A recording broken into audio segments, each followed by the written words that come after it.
Today we're talking about Son-in-Law from 1993. How you like that smell? Dig in. That his mom owned that comedy store, so he was around f***ing legends. Dude, I didn't know that. Sam Kinison used to babysit him. The grandpa, I kept being like, God, where is that voice from? For over 100 years, with a name like Smucker's, it has to be good. I always forget that there's a little callback to Encino Man in this movie. Great costume! A lot of people go to college for 6 years. Yeah, they're called doctors. 4, 3, 2, 1. Cue music. You'll be happy to know, though, right after you bailed, I popped your daughter's trunk. Oh, shit. I'm going to have to blow it out with a bullet. What's up, everybody? Welcome back to BCon. Let's Rewind, the nostalgia podcast no one asked for. Today we're talking about Son-in-Law from 1993, starring the Weasel, Pauly Shore. Hello! Hey! I know he gets a bad rap. Just out of the gate, I'm gonna go full-on defense for Pauly Shore. Same. Out of the gate. This dude in the 90s, everything about him was like so much fun, so pure. Like there was innocence to it, there was hilarity to it, and let's not look over the fact that his mom owned that comedy store, so he was around legends. Dude, I didn't know that. Sam Kinison used to babysit him. Dude, yes, that's what I mean. So that dude was around legends from the word go, and it's insane to me. Like you're like, are you kidding me? So his whole persona, I mean, he's just a natural born entertainer. So anyway, we will tolerate zero weasel hate on this episode. He's like, Uncle Sam, can I go outside and play? and I'm not even going to don't do it. Yeah, you'll just the mic will clip and die. Yeah, it'll explode. Plug in any Sam Kinison clip. So where do you guys remember seeing this? Because I know I went to theaters to see this because I do believe, I know this was after Encino Man, which I was fucking all chips in on that one, man. I still to this day love Encino Man. So I was like, dude, Pauly Shore, sign me up and let's go. And this is probably a better overall movie than Encino Man. To be honest, plot, it is. The way that everything flows, Encino Man's a little bit of, I don't know, nostalgia for me. I just love it. But dude, where do you first remember seeing this one? I always forget that there's a little callback to Encino Man in this movie. Yes, I know, which we'll get to for sure. I got that one in my notes. Leaf, what about you, man? Where do you remember seeing this? Dude, this movie was sort of a blur for me. This is during the time. I can't remember what happened to me.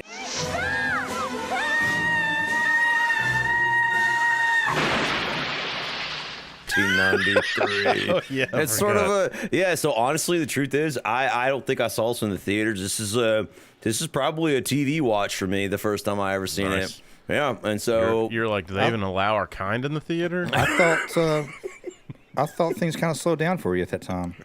Yeah, you would think so, right? It's a weird time in my life, you know what I mean? Yes. But dude, I'm gonna reiterate what you said though, as far as like Pauly Shore just being like this is his like heyday, right? Dude, and Juggernaut. This movie was by far, and I could prove it, better than Encino Man, because we watched them back to back, because my wife was a big Encino Man fan. Nice. And we were talking about this movie. I was like, yeah, but have you ever seen Son-in-Law? Because this is my personal favorite Pauly Shore movie. Yeah, and she was like, no. Too, definitely. Yeah, she hadn't seen it, and so we watched them back to back. And when we watched this first, and when it came to Encino Man, which we of course had both seen, she was like, damn, that was a little more like silly and goofy than I remember. And I was like, just dude, this movie is just by far one of his best. Dude, love it. Shadwick, what about you? Yeah, I don't think I saw this in theaters. I'm pretty sure actually this was a rental, and I remember watching this with my dad, and my dad actually really liked it. My dad and I we're both big fans of Lane Smith. Okay. Mm-hmm. Yeah.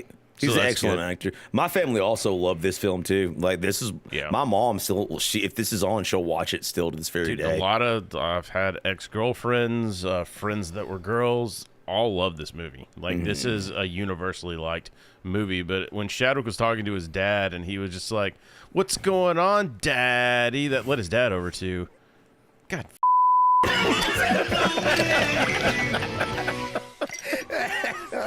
My kingdom for a working button. Anyway, today, I'll tell you the perks. The perks of throwing a party at your house. People leave booze sometimes. So shout out my homeboy Ryan. Left me some Sam Adams Oktoberfest. I haven't had the actual Sam Adams Oktoberfest yet this year, so this will be my first sip. So thanks, Ryan. Leaf, what do you got there, brother? Dude, speaking of that, I had a party at my house, and they also left some stuff, but I wasn't as lucky as you were. I got the peanut butter whirl from Vail, which is like it's like a peanut butter chocolate flavored vodka. And damn it, if it isn't exquisite. They're a little melty, but damn, are they exquisite. With some ice cold Coca-Cola, dude. So cheers to the stud, dude. For the dude on the farm, you know, a little nice little beverage for the farm. Chadwick, bring us home, baby.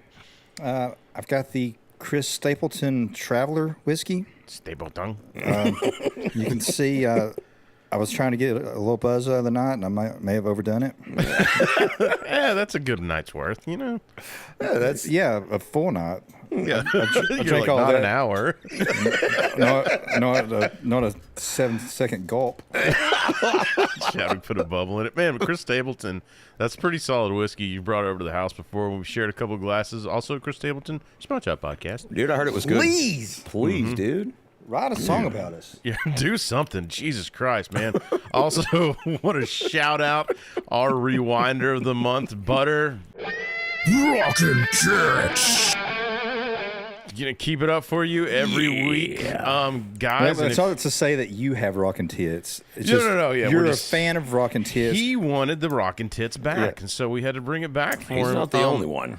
Also, I want to say, man, it's starting to get cold outside, or it's cold outside when this one's dropping. That means hard rockin' tits. That does mean hard rockin' tits, and that means you need to go to our shop and get yourself a new Be Kind Let's Rewind hoodie. Chadwick updated the logo. It's on the new hoodies.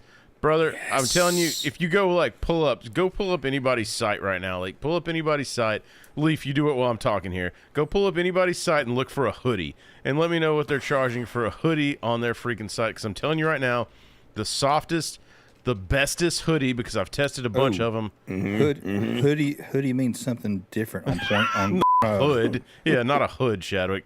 Anyway, ours, $45, man, for a hoodie that is amazing and feels like a blanket. So I'm just telling you, you can rep us and our brand for $45, and it's the way to go, dude. So if you look somebody else's hoodies up, there's 60, 70, 80 bucks. Dude, I'm looking at them right now, like popular streamers and podcasters, dude. Like, you can't hardly get one under $75, man. So there you go. 45 for ours, man. You help us out.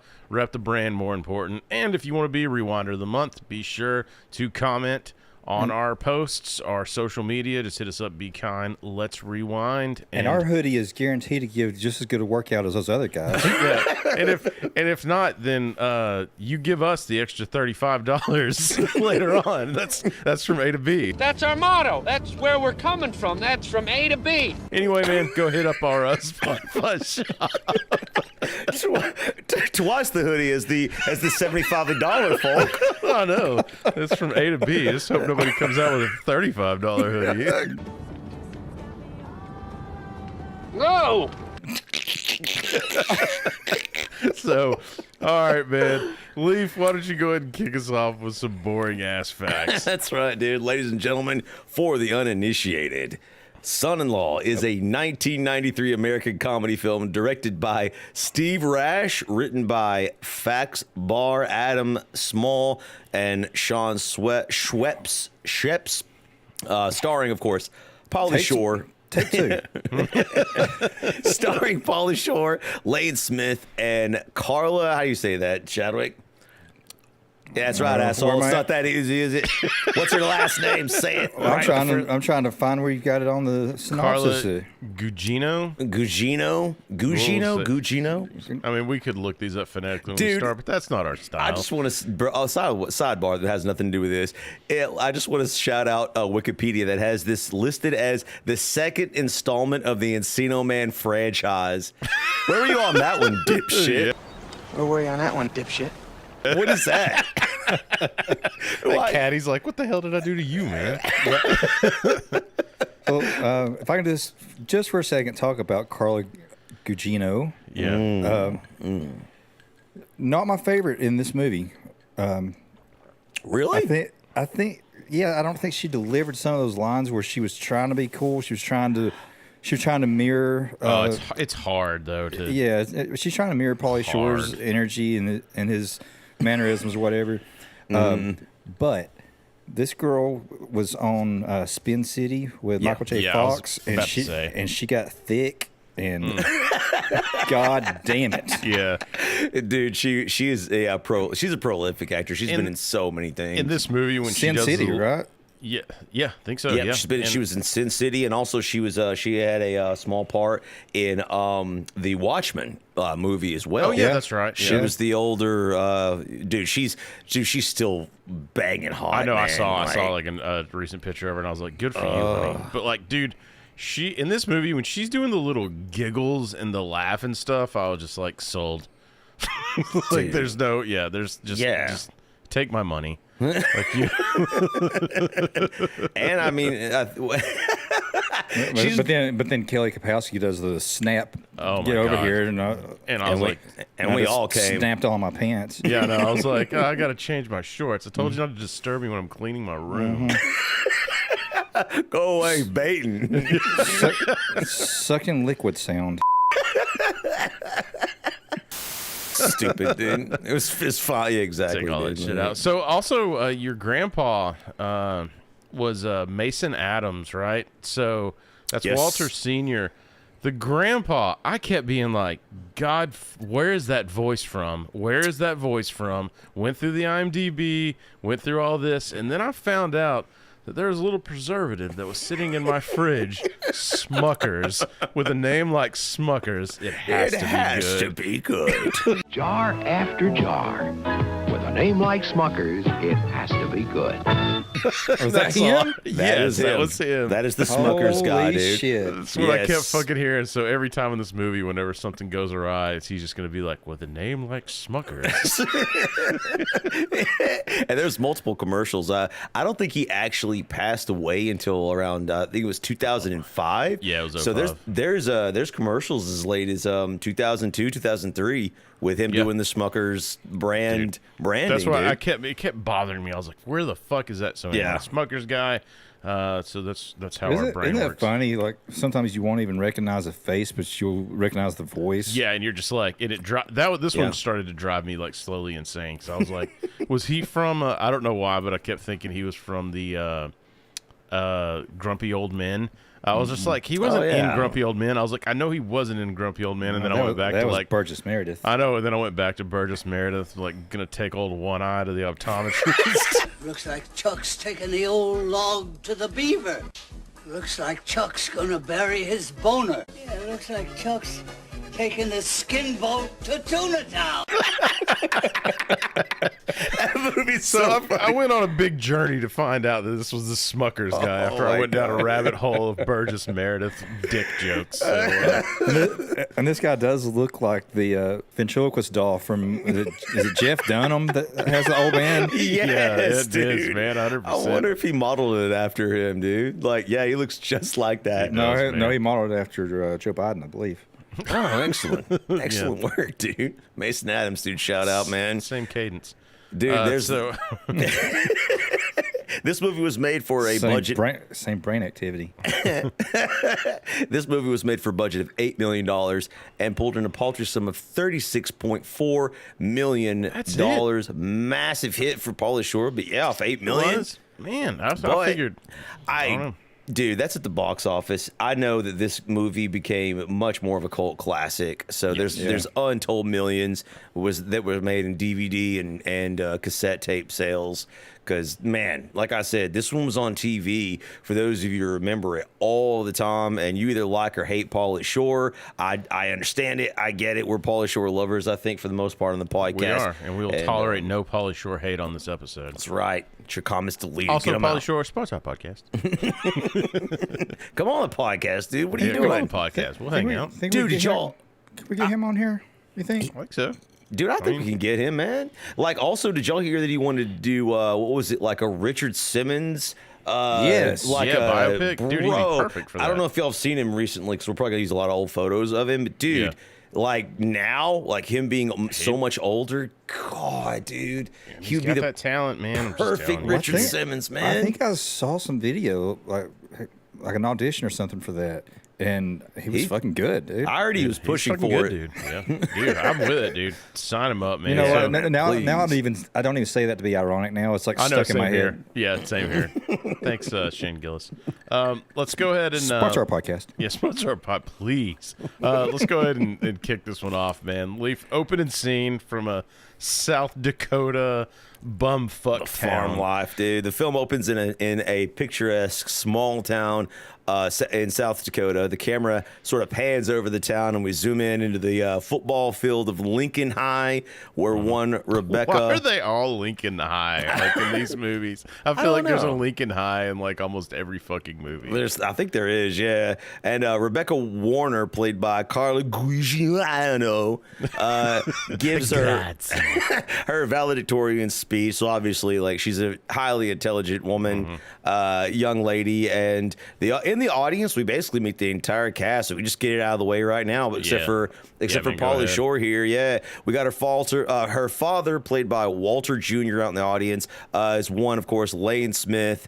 Like, dude, he's been in so many things. Actually, tragically, so good, man. he actually died in 2005, the same year as really? Grandpa, man. So gone before his time. I think he was only 69, I believe. But, dude, R.I.P. That guy. Like you said, Shadwick, you and your dad were big fans. Well, for my money, he's the best Perry White ever. Yeah, From Lois and Clark. He was the opposing counsel in My Cousin Vinny. Oh yeah, that's right. Yeah, he's been in so much shit. Go look up his ID. Oh yeah. It goes forever, man. You got the mom in here, Connie, played by Cindy Pickett. Which she needed to let her inner beauty out, and she sure as fuck did. She did, man. We'll talk about her soon enough. Don't you worry about that. Little brother, little brother named Zach, huge fan on this podcast. Obviously, shout out our Sandlot episode, dude. He's back then. This kid was like the quintessential like redhead. In every movie. He's even in that. Wasn't he in like a soccer one too? And when you're spending every day on your own, and here it goes. I'm just a kid. And if you guys don't follow his social media, you should, because he's fucking hilarious, man. Like, nice. I've watched a bunch of his stuff recently. Yeah, he's got like a lot of funny like videos and just stuff that he's making, dude. And he'll like harken back to his Sandlot role and different roles. Like, yeah, the kid, he's still got incredible talent. Fuck it, let's get him on here. Let's get everybody on here. Next, I'll call him. Walter Sr., of course, played by Mason Adams, the Schmuckers guy. Let's get him on here. Yeah. Whenever it panned over the fields, I was just like, I just heard his voice, and he's like, for over 100 years, with a name like Smuckers, it has to be good. Dude. I think when the brand lost him, dude, I don't even remember anything about it after that. Dude, I don't even know if Smucker still exists. Dude, we got the farm. Died in 2005, I think. Yeah, dude. Yeah, with Mason Adams. Also, farmhand Theo, played by Dennis Berkeley. He's been in tons of different things. He always plays like a greasy biker. Dude, he's like a shitty human being. Yeah, every single time. I'm pretty sure he was like a weed salesman on Justified. Oh, really? Okay. Oh, is that right? That makes sense. Yeah. Also, of course, not in the audience watching, but graduating with our main character, Becca, is Travis, her boyfriend. played by He did the nice. Dan he did the Gaither. nice, yeah, which I'm pretty sure I probably stole this when I got my diploma, and that's jerking it off from him inadvertently. I thought maybe like I ran out of the gate with that one. Like I was like, hell yeah, no one's ever done this before. Yeah, right. I mean, he plays a real doucher in this movie, but I can't believe this guy didn't like have a better career just because he's I know. Like, no homo, but come on. No, dude, Like, good-looking dude, good actor. Dude's like, chiseled when he was younger. Yeah, I think he still is, man. Like, cheekbones, jawline. plays that Chad role really well. You know, just the right amount of scruff. I think he went. I think he went into soap operas. I know he's got credits for One Life to Live. I think he directed too after this. Did he really? As well. He's Yeah, I still think a I saw some good-looking dude, directing. man. Dude, he's Screw still him. looking good eating them sandwiches. He's still looking good. Love those sandwiches. And don't forget, last but not least, of course, Tracy, played by Tiffany Amber Thiessen. Oh, my which all of God. us were just melted as soon as you see her on the screen. Like, Oh, dude, man, come on, man. we can't even keep going. We're just like, we just need 5. Dude, just Where's that vacuum? Dude, from obviously, Scary Movie. she's obviously been it's in, clogged. She's been in multiple obviously roles since Speaking of following someone on early social days. media, go follow her, man. Like she's, Yeah.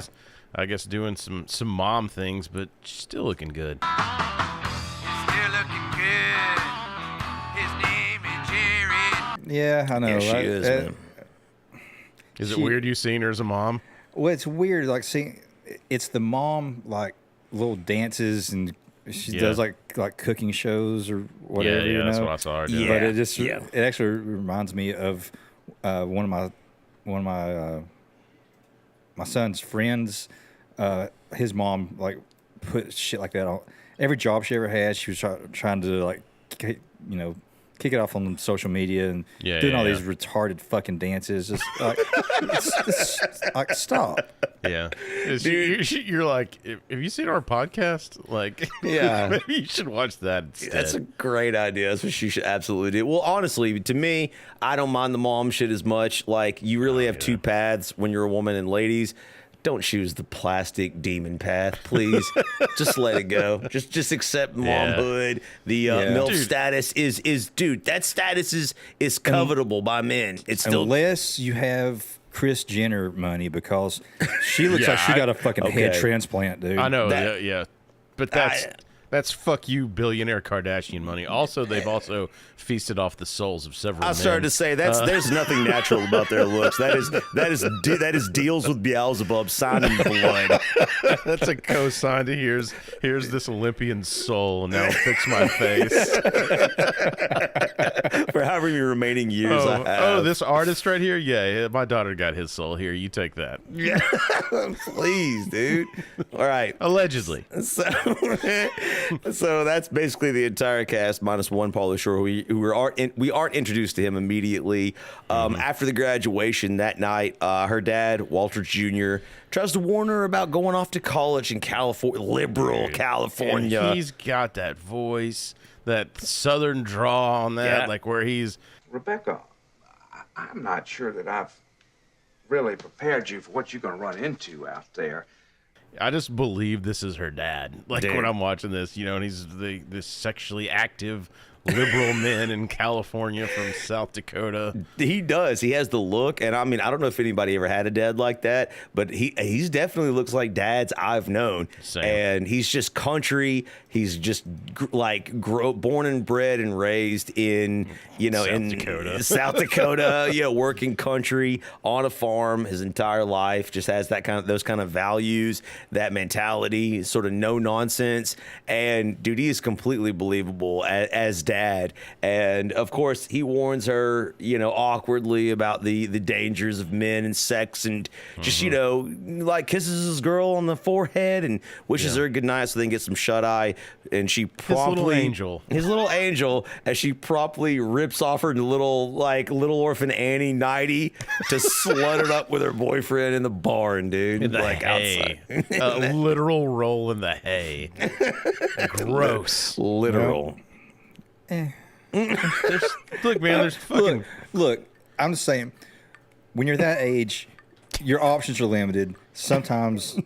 He's 18 years old. This motherfucker had a car. Like, the car, okay. Dude, yeah, banger in the car. That would have been way more comfortable. The hay. Unless it was a Volkswagen. Yeah. Unless it was the back of a Volkswagen. Yeah, unless it was the back of the Volkswagen. It's supposed to be a comfortable place. But I'm just telling you, just do it in the car. Hay is gross. If you've ever been to a barn and you just sit on the hay, you got fucking bugs all over you. You don't want. I mean, legend has it that's where crabs came from, but that's just from Shadwick. That's legend. She stops. Shadwick's theory. She stops him, of course, because we find out she's a virgin. She's not ready to go all the way. I'm a virgin. She's gonna wait. She goes off to college, which is a great idea, lads. Make sure you stay with your girlfriend from high school. If there's anyone younger listening to this, I can guarantee you, whoever you're dating in high school, you'll definitely be with them for the rest of your life. There's no chance. There's no chance. So be sure to change your life, take zero risks, and you'll definitely be with them forever because you know exactly what's going on when you're fucking 16. Yeah, if you don't have college plans, follow her. Yeah, why not? You know, what could possibly go wrong? Go, just follow her. Spy on her. Work at the co-op or whatever, and you don't have to have a life. It's all about her. It's all about her. You'll be fine. So I'm just saying, like, just definitely, it's gonna work out, and you'll be lucky to have been in her presence.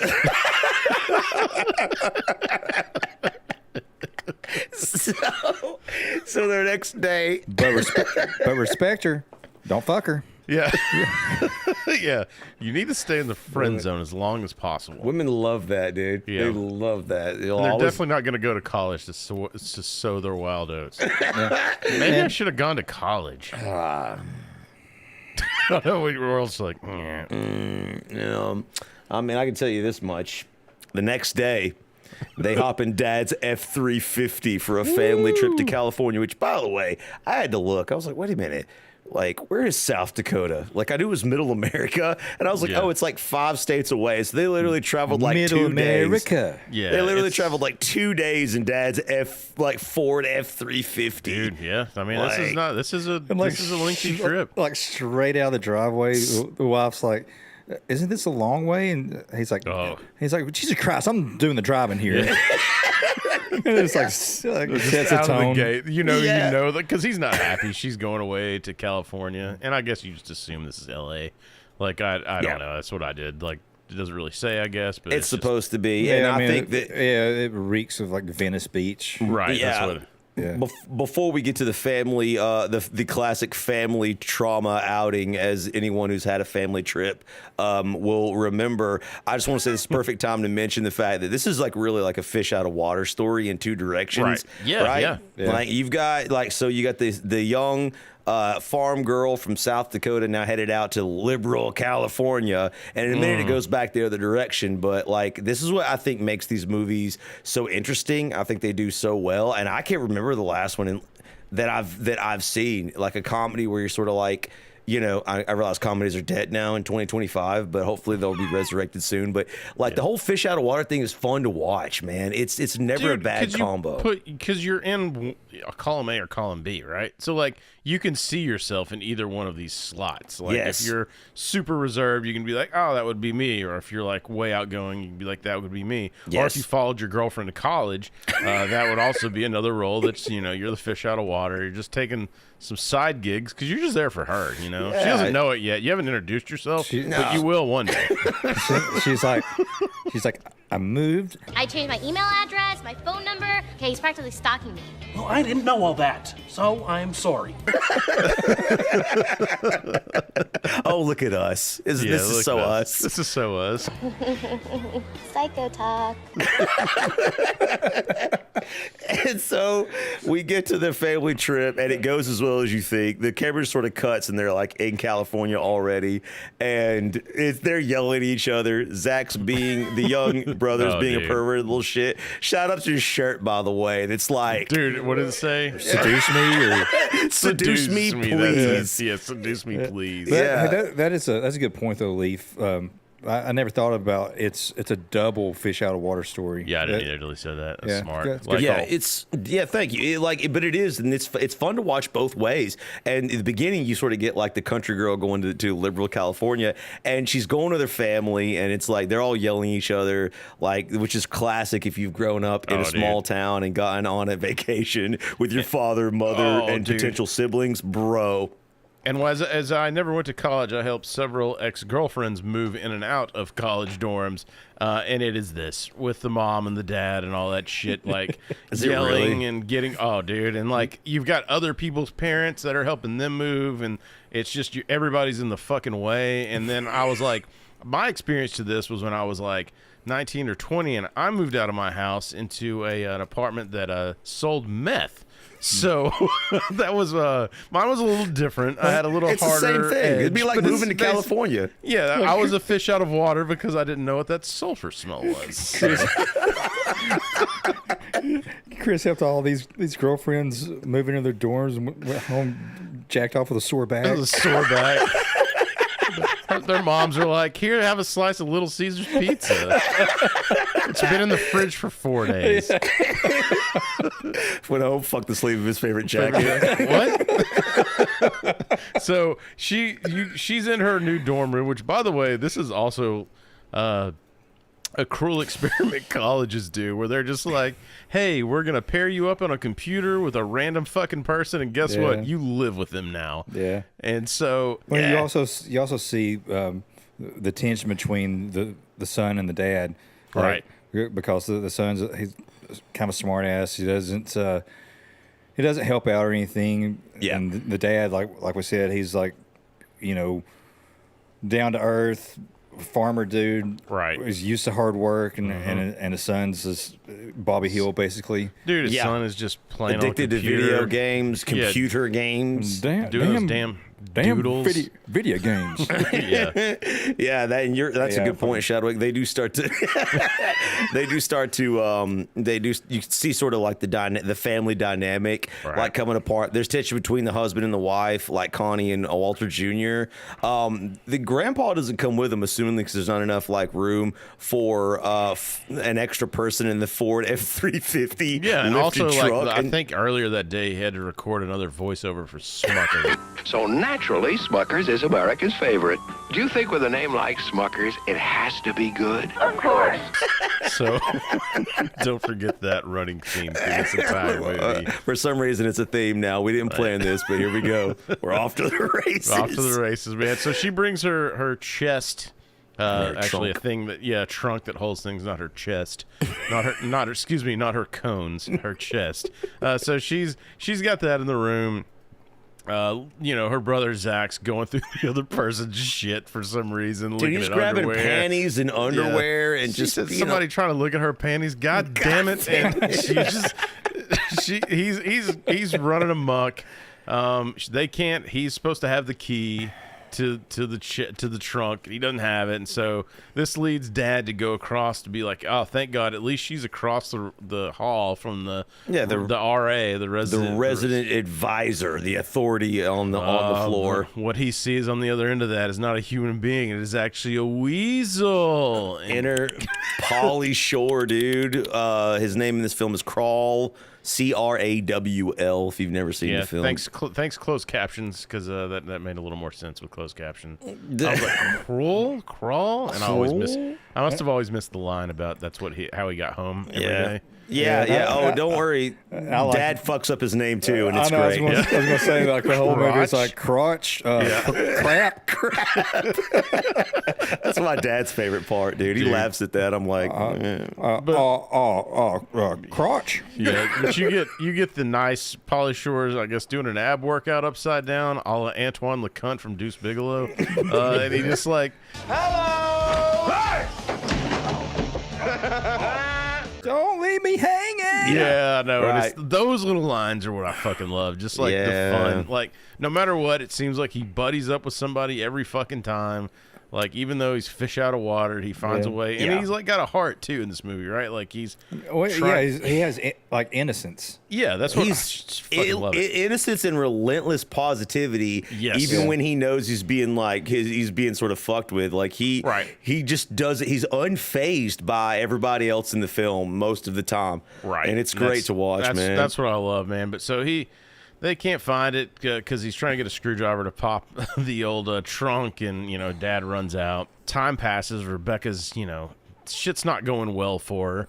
And, you know, he does remember that she needs her trunk, you know, popped, giggity.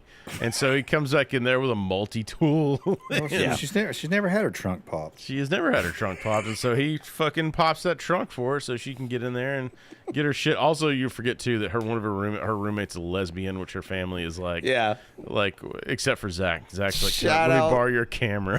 Shout out to one of the first lesbian kisses in like a normal popular film, by the way. I think a lot of people forget how absolutely uncouth that was in 1993, dude. Man. Two girls make it out. I remember my mom just being like, whores running around doing their little behind shake for the menfolk.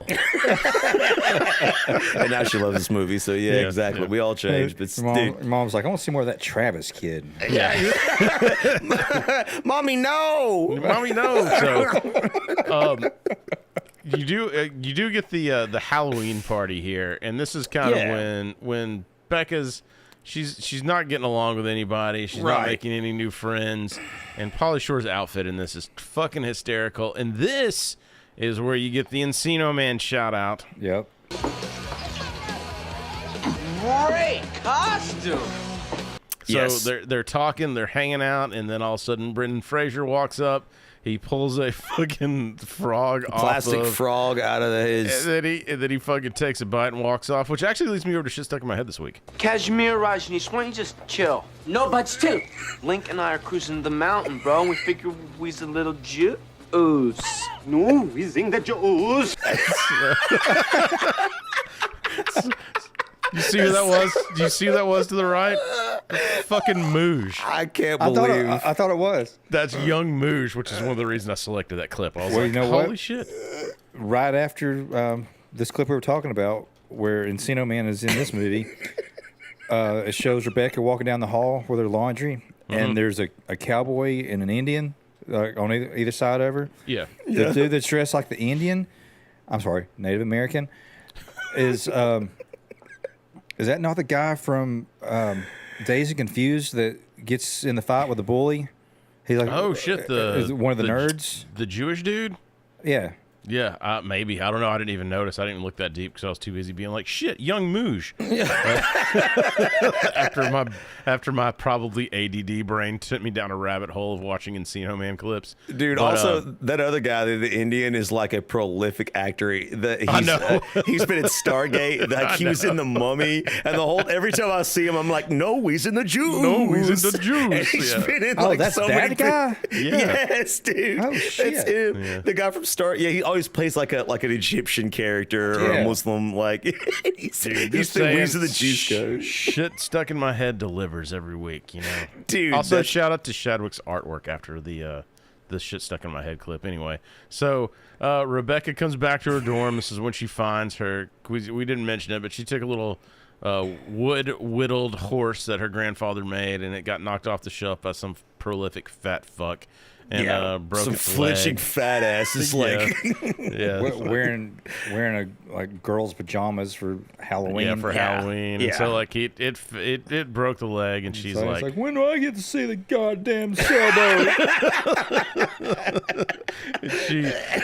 she's like, I'm done. I'm gonna go like fucking call Pops to come pick me up. And this is where Crawl like shows her like, hey, this is what I was when I was a freshman, and like. Yeah. She laughs, makes fun of him, and she gets her to like kind of chill out, buddy. And they're like, dude, let's pump the brakes. And he's only been in college for 6 years, so that's fine.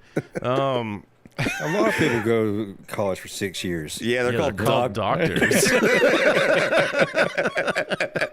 But that's a good point, Chris, because this is like where like Crawl kind of calls her out. Like he's not just an absolute, complete, and total moron. Like he had something important to say to her because again, her being a fish out of water, she was scared. She'd never been anywhere, and so she just sort of stayed to herself, stayed in her dorm room, didn't really make any friends, sort of always stayed to the outskirts. And Crawl was like, "You haven't even experienced life yet. You don't even know what you're in California. You've never left campus, so wait until you've never left South Dakota, basically. Wait till you like try and see, what life is like here, and then if you don't like it, like experience some things, then and if you hate it, go back, you can leave, And before this, she actually tried more than one occasion to call back.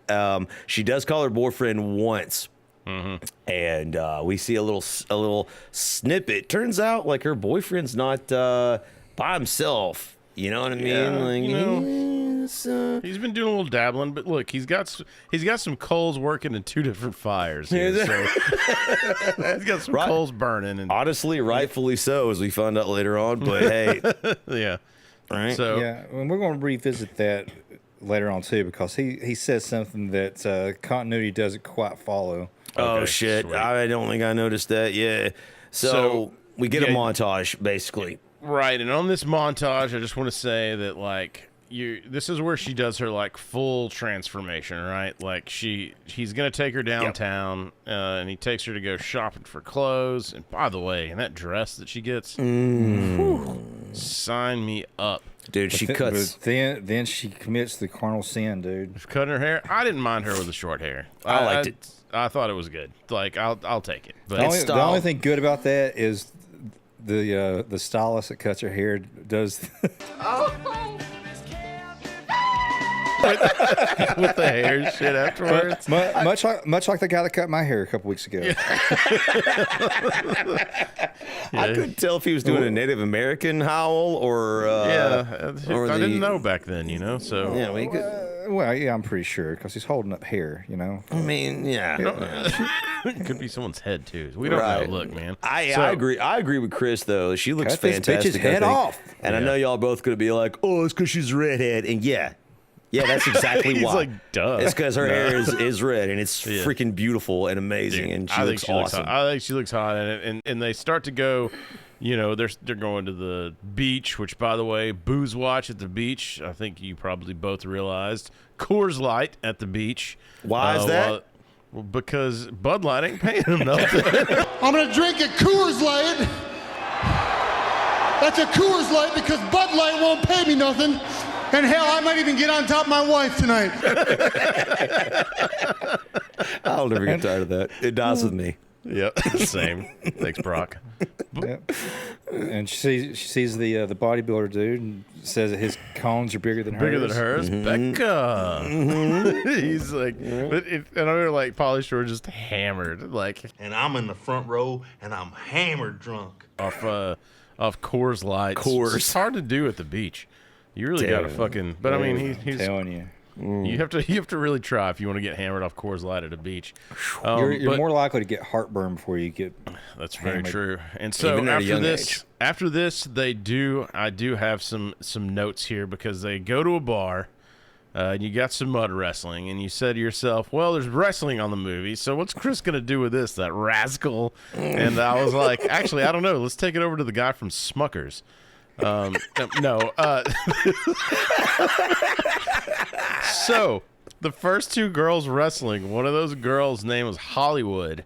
As Hollywood and Lightning, I didn't find anything on Lightning. Hollywood was a wrestler in Glow, Gorgeous Ladies of Wrestling, which was a show that was on TV. It had a Netflix series. Yeah. And the girl that Pauly Shore ends up mud wrestling, like the big girl. The big girl from Orgasmo? All right, fellas, I'm ready to fudge. Yeah, no, it was not Tina Rex. That was You're going to make me come. Or I'm going to kick your butt. That was also a character from Glow called Mount Fuji. Her name was Mount Fuji. Her wrestling name was Mount Fuji, and so was she Japanese? I think she's Samoan. I wouldn't go so far as to call the brother fat. I mean, he got a weight problem. What's the nigga gonna do? He's Samoan. I mean, who knows? But anyway, she goes. There's like a whole documentary on Glow that was on Netflix before the series. But anyway, they even like bring her on the series. Oh no, Lee's gotta catch his breath. So, go ahead. Yeah, they bring her on this. So anyway, so that's all I've got is he gets his ass kicked by Mount Fuji. What's funny about this? Like, she comes up behind him, like he doesn't know who's grabbing him. I know. But she picks him up and he does his little scream or whatever, but still doesn't know. Like he thinks it's one of the hot girls. Yeah. Right. Yeah. So she throws him down, and then like he rolls over and sees her, and he's like,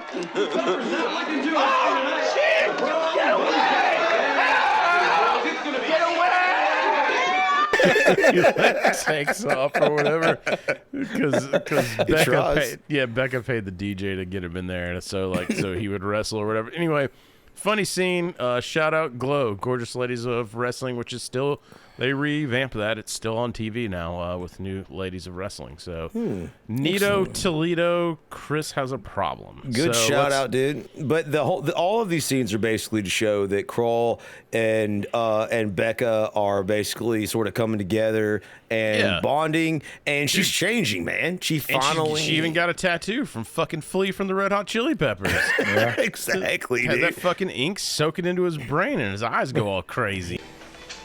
It's a good point. Bro, do y'all remember when Flea was started like being in a bunch of films? Yes. And like have like a sort of a movie career during this time, man? I do, man. weren't they all in Point Break? Red Hot Chili Peppers? Flea definitely was. Flea He was in I Point don't Break. know. I don't Anthony know. was. I think Anthony he was. He definitely was. He's the one that got his foot shot. Oh, that's right. Yeah, I don't know if Chad Smith's in there or not, or the That would guitarist be that's a waste of ever-changing. time. So anyway, shout out Flea, sponsor our podcast. But just that you get when it goes back to the dorm now. Now it's Thanksgiving break, which her boyfriend was really looking forward to seeing her at Thanksgiving break. But by the time she's made the change, when she calls, she's like, "Who is this?" You got her. Hey, Hi, who is this? it's me, Bobby. You know, your boyfriend. Yeah, dude. It happened. We warned you. We Yeah. told you, dude. This is why you got to follow her to college and put the rest of your life on hold. Otherwise, she's going to move on without you, which is exactly Which she's going what to seemed anyway. happen. This is it's just harder for you to see it in person. You need to know. You need to know. You need to know. You need to know. So she has this brilliant idea because all he's going to do is eat Hungry Man dinner. Ever since we got married, all he does is eat. Good thing I found these Hungry Man dinners from Swanson. I bet that tastes good. With the second helping already in. She's something, huh? And sing Yeah, the song. Crawl's going to be alone for. He had a Las Vegas thing, and actually, it's really sad because he said he was going to go to Las Vegas, right? And you assume he was going to go to party. Later on, though, you actually find out his family is from Las Vegas, Right, and it's his mom. His mom's like on her 6th husband or something. Yeah. Damn foreigners. They ain't American? I don't want to know them. And you can assume all that like really kind of fell through, and he's just alone. Like he doesn't really have a family. And she gets a brilliant idea, which you would think is really sweet of her initially until later on. But right now she's like, oh, she feels sorry for him. She just wants to invite him to, to this, to her family's place, and that's exactly what she does. She invites him. I mean, she kind of got some vibes from Travis on the phone call, right? Yes. He was going to maybe propose. She had a feeling. He said he wanted to talk to her I'm just saying, about. she's not completely innocent in this. She's not innocent at all. No, later on, like Crawl calls her out for it, but yeah, but right now you might have missed that on your first watch through and think, oh, she feels sorry, because you feel sorry for him. He's just gonna stay in the dorm while everyone goes off to Thanksgiving with their families, and he's just gonna eat Hungry Man dinners. He starts singing the theme song, which I don't even remember. Like, dude, that's what I like about the Pauly Shore character, though, is like, he is perfectly content staying in the dorm, eating. There's not a point where he's like, I wish I had a family to go to or whatever. Yeah. He isn't pulling any Eeyore shit. No. He's just like, dude, like singing the Hungry Man dinner song. Like, he's going to have him some fun either way. He's like the Predator. I'm gonna have me some fun. I'm gonna have me some fun. He's just jacked up on the other realm of it, and I like it, man. So anyway, it does. There is that question in this, like you brought up the point. Is this her backup plan? Is this her safeguard to maybe put the boyfriend at bay? You know, some plausible deniability to be like, a little bit. Well, she just felt sorry for him. But then again, when you get there, it kind of hits home for me. I'm like, why are you bringing another dude back with you? She knew. Yeah, she knew. So you do have the funny moment. They get in this fucking tin can airplane that's one of the smallest airplanes I've ever seen in my life. They somehow lost Leaf's chair, too. Dadgummit, dude. He wasn't even in the plane. I wasn't even there. Why is my chair lost? But so she gets off the plane. Family doesn't recognize her. Is that her? Yeah, Crawl gets off. She's like, there's my friend, and she's calling her parents by their first names now, not mom and dad and all that shit. Bro, execution on sight. If I ever did that. I'm going to be honest. I identify with the small town thing, the original Fish Out of Water, Rebecca. Right? Yeah, going out. Like, I remember when, speaking of, when I did get paralyzed, they sent me down to Atlanta to get sort of like wheelchair trained, and I felt the same way, dude. Is that being crate trained? Yeah, exactly. Yeah, I had to completely go through. They put a leash on. Wait a minute. they put you on a clothesline so you could run back and forth and dig. I like to dig. Like it was fun. But I felt he's really grown. Yeah. I felt like a fish out of water, like living in like staying in that big city, and you were like 13 years old, dude, like in a brand new city away from everyone. Everything. Jesus, and everything's been about him ever since. We're not worthy! We're not worthy! Yeah, you're damn right. Damn right. But yeah, man, I mean, like, that's perfectly understandable. Like, you were 13. Bro. Just had a traumatic event happen to you. I did. Change your life, and they're like, here. Dude, go hang out here for a couple go hang months. out here. People with like people like whipping out like cigarettes in the middle of like the place where you were supposed to have them. Like I was a good kid. Like I like listened to the rules. Like and then people are just being like, "Fuck the rules, dude." Lighting up cigarettes in the hospital, and I'm just like, Lee's parents were like, we'd take him to the woods and just let him go. Let him go. You're free now. You're free now. But I mean, so you identify with this though because of that, right? Man. Yeah, and like I know, like we're all three of us are from like sort of small towns. We've been to bigger places eventually. Maybe y'all's weren't as traumatic, but like being in this situation, like I identify with her as far as going out and trying something new and coming back changed and different. And like I really like that part of the film. And now we flip it. And we reverse it, and we bring Crawl out of his Las Vegas liberal West Coast like background to the farm. Yeah, what's good is you get two different, like you said, two different fish out of waters, but you get two different approaches to both. Yeah, yes. Right. Yeah, for me, like going to big cities, I'm uncomfortable. It's like sensory overload for me. Yeah. We went. My wife and I went with Gibbs and his wife to Vegas a couple of years ago when they renewed their vows, and this is the first time I'd been to Vegas, first and only time, and it's not really for me. Have you ever seen a vagina by itself? Not for me. Yeah, I mean, there's a lot going on, man. Yeah, it's just too much for me. Yeah. Sorry, I was crunching ice at the wrong time. But yeah, man, it's what, during a podcast? That would be the wrong time. Hey, want to hear the most annoying sound in the world? So you have again the parents are like freaked out by what this thing is he brought back. Crotch crap. Whoa, I'm just not gonna go near that. Can't figure out his name. Clark. Yeah. And they're stunned at their daughter's like new look. Like her hair is red, it's shorter. She's got like the sucks. Yeah, she's got the craziest clothes on. No, she's got the insane clothes, and of course, she's got a tattoo which they don't immediately notice. A little slutty butterfly on the ankle. Everybody knows what that is. Except for Zach. Yeah, Zach sees it out of the gate, and so when they come back, I do like you get the nice little scene of Pauly Shore on the back of the truck bed, like kind of screaming singing whatever country song. Green Acres. I wish I could do that, Hal.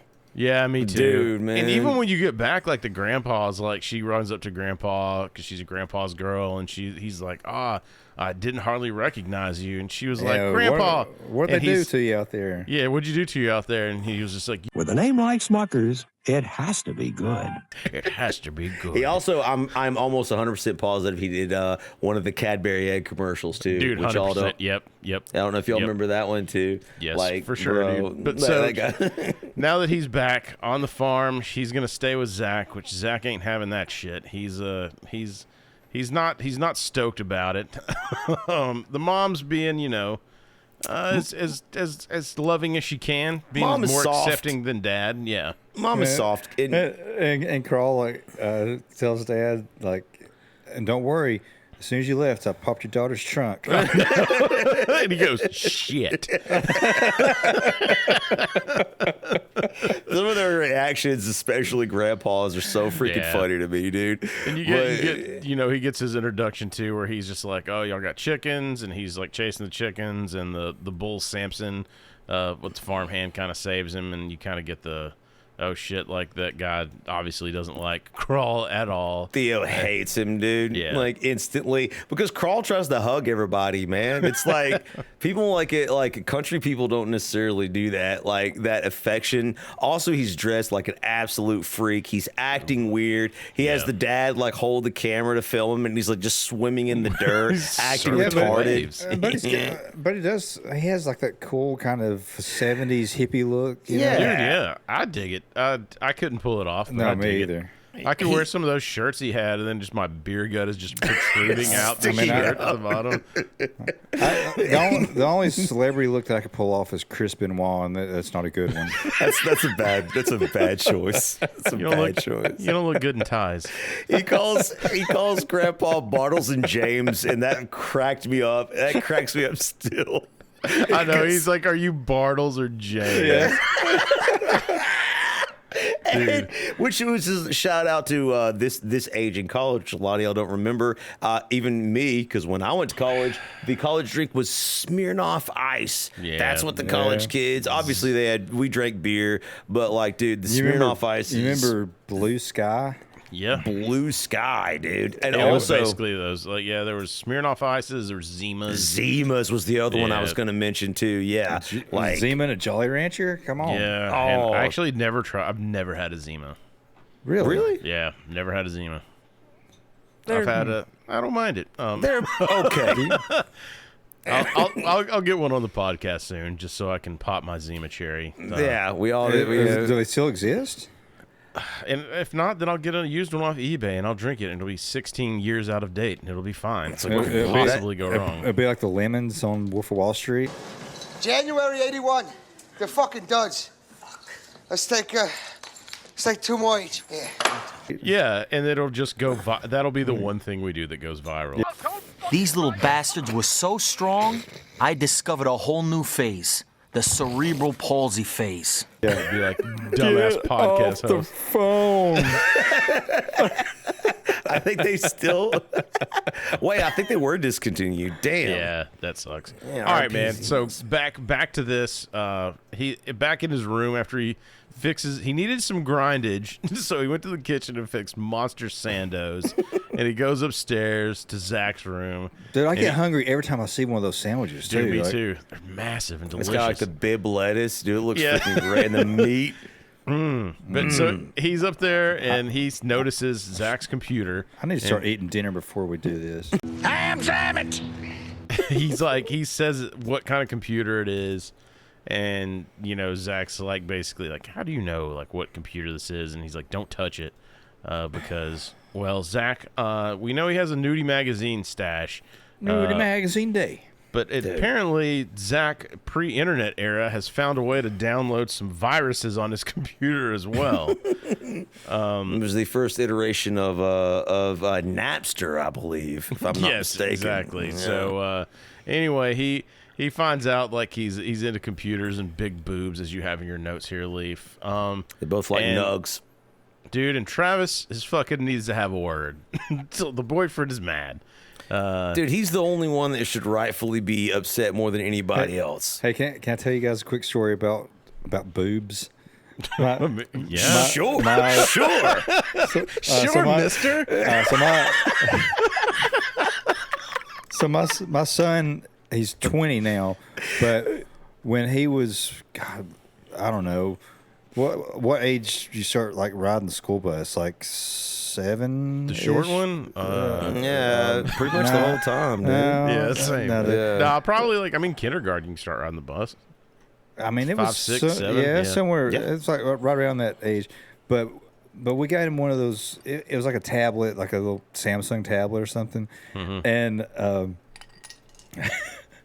I looked at the search history on it, and he had he had typed BUBES. Boobs. Boobs.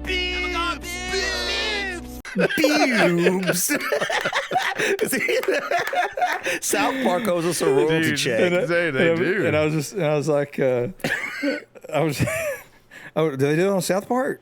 Well, that's how they say. But one of the fourth graders there. Oh, okay. Boobs. Fifth graders, But I think. But yeah. But I was like, thinking back on that now, I'm like Kevin Costner in Man of Steel's like, You are my son. I know, I was going to say, you're saying if Shadwick was a bubbling pot of testosterone at an early age? Who figured? Who knew? Yeah. You're like Colossus on the X-Men arcade game. But you do find out this, like, when Travis is like trying to, be like, what the fuck is that dude doing here? What's going on? What the fuck happened to that guy's head? Dude, the fuck is the internet? Dude, Travis is rightfully pissed. He's like, why did you bring this dude like with you home, man? And he takes her out to the barn, and they sort of like they basically try to like have it out. And she's like, he's just a friend. He was alone. Like, I love like he's already pissed, and as soon as they walk in the barn, he steps in a big pile of cow shit. I know. Dude. Yeah. Oh, and dude, shout out. Did you guys see? First off, douchebag alert with the Letterman jacket when you're out of high school. Graduated in 1980 and still come to all these football parties, huh? I never miss these. Yeah. Second, you know what kind of shoes that motherfucker had on when he stepped in the cow pie? No. Reebok pumps.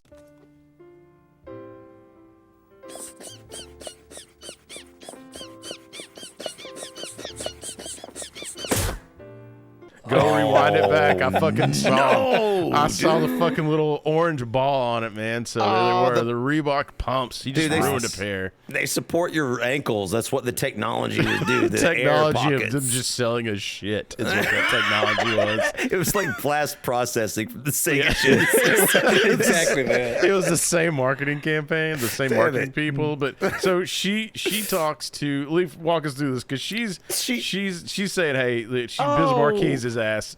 He's just a friend.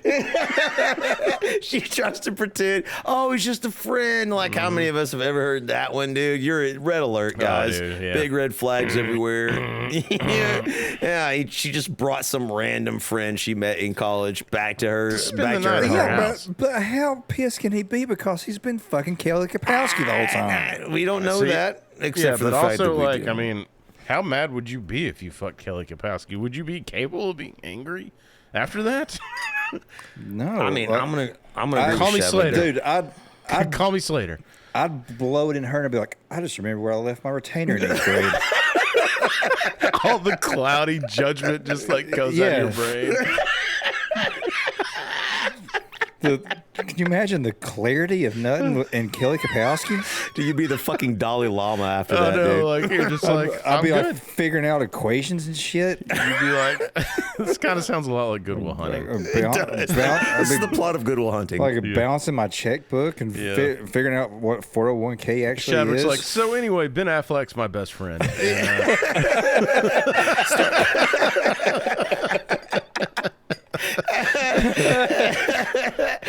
And of course he's angry with her, and she tries to play it off. But he's just bound and determined to follow through with his plan. So right there in the barn, despite the fact, I mean, this probably encourages it. He probably realizes he has precious little time with another suitor. Cow shit on his Reebok pumps and his Letterman jacket from high school. He drops to one knee and he's just like starts to propose, and she has an absolute panic attack. Like, oh. Realizing what happens, and she weasels her way out of it, telling him that she doesn't feel that good. And he's like, it's fine. We have the whole holiday to the whole week or whatever it is. Yeah, to get together and all right. Listen, fine. I fucked a girl in a barn one time. There. Was it in a Letterman jacket and Reebok pumps? It's been neither of those, but it was in the hay, and it's been weighing on me. I need to say it. Now you feel better now. Yeah, you came clean. I felt better then. I came clean then too. Yeah, I was gonna say to Shadow, it was just him imagining the post-nut clarity of banging Kelly Kapowski. Made him want to come clean on that. Can you imagine if he actually did it? That's want to start. I just want to finish this with a clean slate, guys. Yeah, I'm glad you got that off your chest. But he does have like you said, the ominous line of like, "We've got all week. You just need a nap or whatever." And it's like you already shot your shot at that point. If I proposed to my wife and she was just like, "Oh boy, I'm having a panic attack or some shit," I'm just gonna start packing shit up, and I guess it's time to go. It's like Mr. Rogers' Neighborhood. I'm taking off my Reebok pumps, dude. I'm just putting the loafers back on. I'm out. Could you be mine? Guess not. Peace. I thought you were talking about Mr. Robinson's Neighborhood, where the Reebok pump prints were on the dress. Yeah. See the footprints on it? I ain't take it off for to do that neither. I forgot about that. Shout out to Eddie Murphy episode. Go check it out. 2-parter. Good one. But so now you've got, I guess, Crawl doesn't feel he needs some new clothes. He looks down and he's like, I need some new threads. Yeah, he needs some cheek chillers. Dude, yeah, he does. So he's finally sort of like he's impressed himself to Zach. Zach sort of like changed his mind on him, and they're kind of chilling out. And that's when Becca comes running up in a panic, and she needs to talk to him. But also like for him to crack the Zach code, Zach had a virus. Crawl was able to fix it real quick because he's had it. Yep. And then he does the little point to the screen and all that shit, and then boom, the virus is gone. So now he's Zach's best friend. Dude, did you just catch how fucking ridiculous the graphics were on that list? Yeah, it was like like a couple of boxes and like lines shot up to him. That shit cost $15,000 back then too. and his computer lingo always makes me laugh. And for those of you nerds out there, he's just like, I just buffered your subroutine, bro. And I'm just like, what the fuck am I looking at? Like, what are you talking about, man? Even now, it was nonsense back then, and it's still funny to this very day, man. I was like, so you can play Doom on it now? Yeah, please, Duke Nukem. Please, dude. She tells Crawl, like, dude, what are we gonna fucking do? And he's just like, we. Like, what do you mean? Like, she's like, I don't know. Like, this is not. And he's just like, you just have to tell him the truth. Like, dude, he's so straightforward and honest about everything, bro. Like, you can't just be honest with him and be like, this isn't the time for it or whatever. And she's like, no, that's not going to get us an hour and a half. We're not going to be doing movie. that. We're not going to be doing that. If we do that, this movie's going to be like a sitcom. Like, we need an hour and a half of plot and substance here, Paulie. And he's like, juice. It's like, inbreeder. Yeah. Which he does when they go to the store. So, yeah, she does. She takes him to the store to get some new threads because she needs distraction, and he wants to fit in better, which, of course, he doesn't. Yeah, and that's when he does run into the outside the clothing store. Just two random dudes sitting there, man. And this always floors me every single time. Inbreeders.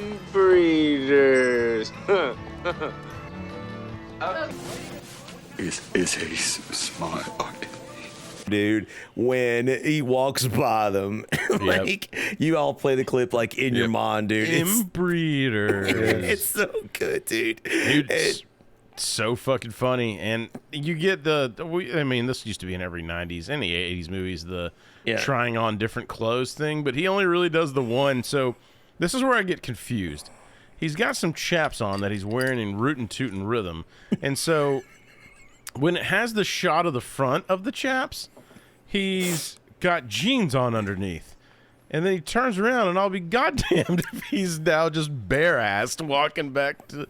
Remember when Bobby Boucher walked bare-assed to the end zone for the touchdown? Well, you know what? Tracy locked it, though. I know. That's why I was like, damn. All right. Can we just call her Kelly? Whatever you want, man. Dude. Whatever you want, bro. Whatever this is we your gotta podcast do to get you, yeah, whatever we got to do to get you through this. You know? God damn. Shabbat brings up a good point. I mean, she was the only reason that I ever watched anything from 90210. Yeah.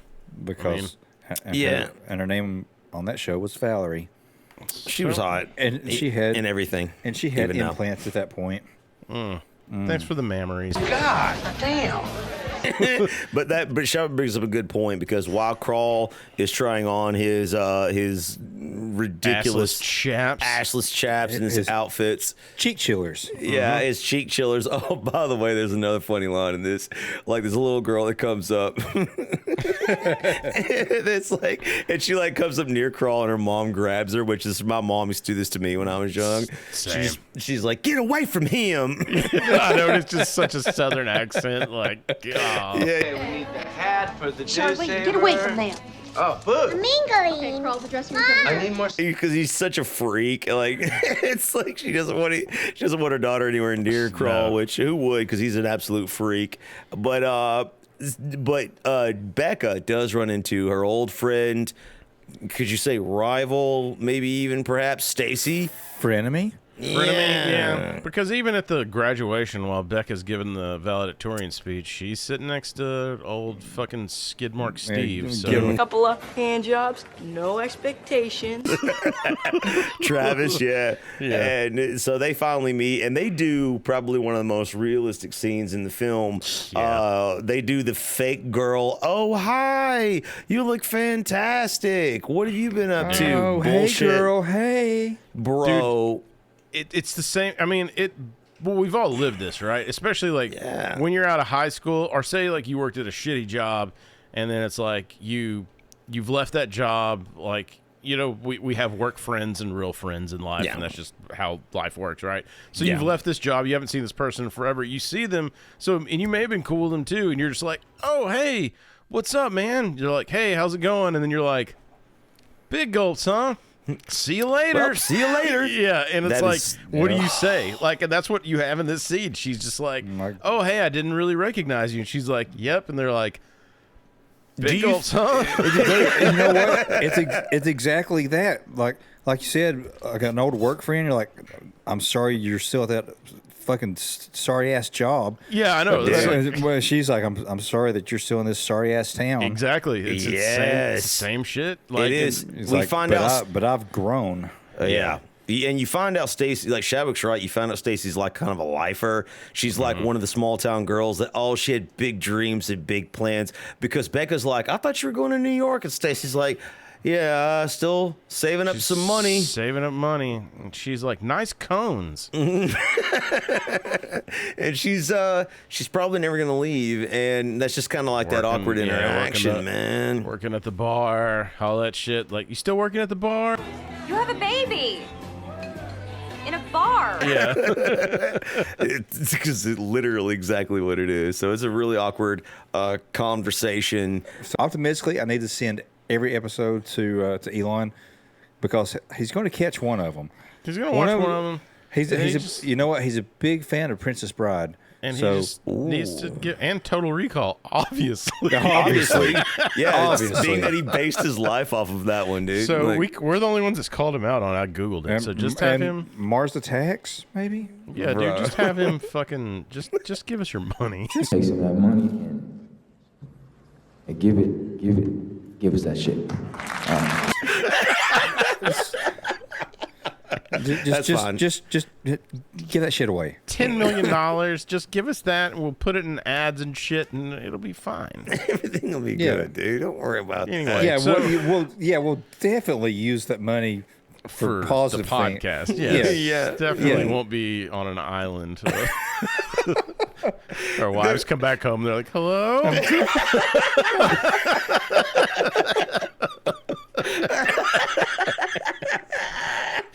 Oh, Jesus.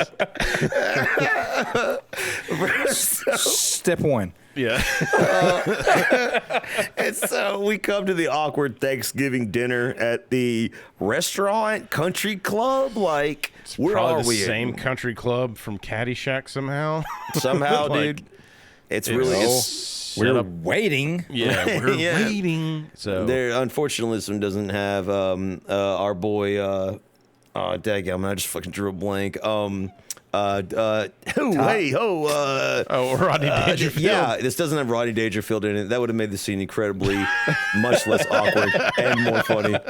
And we got Crawl shows up at the country club with the family wearing the most retarded outfit you could possibly find. It's like a mix between fucking spandex. bolo tie, right? Dude, he said he wanted to mix the fucking styles, you know, of the country and him. And he looks so bad. He's like, I'm cool. I'll watch Pulp Fiction.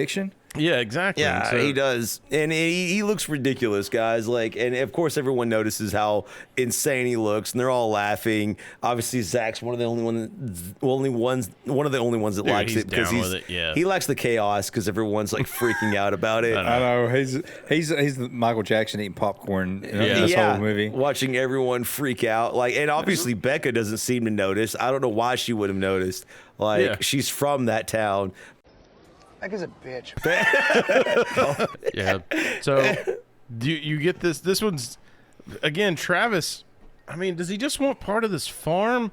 Like, what's the end goal here for Travis? Like, because he's proposing in front of everyone on God's creation, and obviously didn't clear this through the parents. By the way, that's how you do it. You got to get the dad's permission first, guys. Like, you gotta, please. You got to go through a papa. See, that's a big misconception. People don't know that about American women. Ain't got nothing to do with your hair or your pocket. You get in good with American woman's father, you in good with her. Ain't that right? He ain't lying. That's right. You get in good with the father, you home free. Chadwick. He's going to be one. No, Chadwick disagrees. That's what you should do.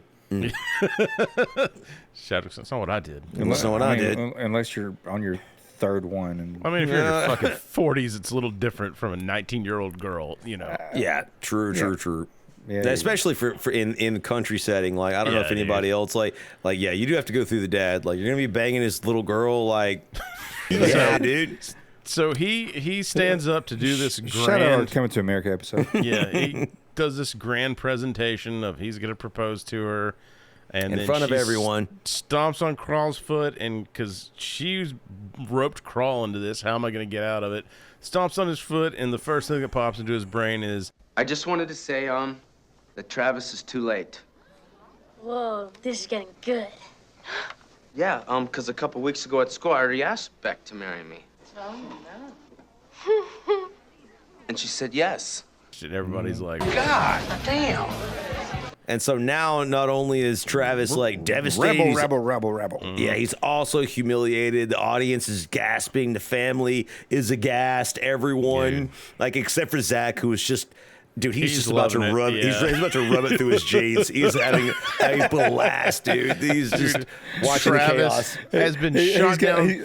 Zach's got zipper marks on his dick right now. Dude, fucking Travis has been shut down twice.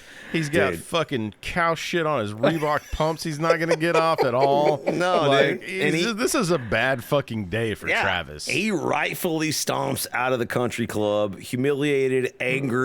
God, man, if he couldn't go home and fuck Tracy, it'd be a terrible day. Dude, it's the only thing keeping him from going postal right now in this moment, dude. That's it. Bro, it's so Becca runs after him. And I can't feel bad for the guy. I can't feel bad for him. Yeah. I mean, he's a piece of trash too. However, though, like, that's a pretty bad moment for anybody, like in a public setting. Like, that was bad. And so outside, Becca confronts him. Becca's a bitch. And basically was like, I'm sorry. And he was like, why don't you just tell me? Which is the worst thing you can say. I'm sorry. Yeah. You're like, for lying to me and humiliating me in public, I'm going to go fuck this hot girl. Yeah. First thing say about I'm going to punch your fiance and make him cry, and then I'm going to go fuck this girl from my house. And that's what he does. Is Crawl's like, I know you're like mad, so we can talk this out. And then I do like that he punches Crawl and he's squared up for a fight. And then Crawl just like crumbles. Like, Why did you do that? Why? Yeah. Why you do that? It's so great. Yeah. It's so funny. Of course, Crawl's not necessarily a fighter, and so yeah, he instantly gets dropped, and that's basically the end of the scene. Travis stomps off angrily, obviously, and Crawl and his new fiance climb in the back of the Ford F-350, and they're on their way home and discussing what happened, and they decide that they're going to keep up the lie as to not to humiliate the family any further until Becca has time to do the right thing, which she, of course, will do. There's no chance she puts it off even longer. And he's like, so are we able to like... So we're still engaged. She's like, yeah. He's like, can I get some tongue? She like punches him in the nose. Yeah. That's when she does this goofy laugh here. Can I get some tongue? Oh, you! Oh, I'm sorry. I'm sorry. Are you okay? Sorry. Sign me up. It's freaking cute, man. Yeah. Meanwhile, all the family is seething. Grandpa is humiliated, and also Grandpa's reaction when Crawl says that like Becca already agreed to marry him. He's like, "Oh my God, Smucker's jams are made from high quality preserves." I laugh every time Grandpa makes any interactions in this, dude.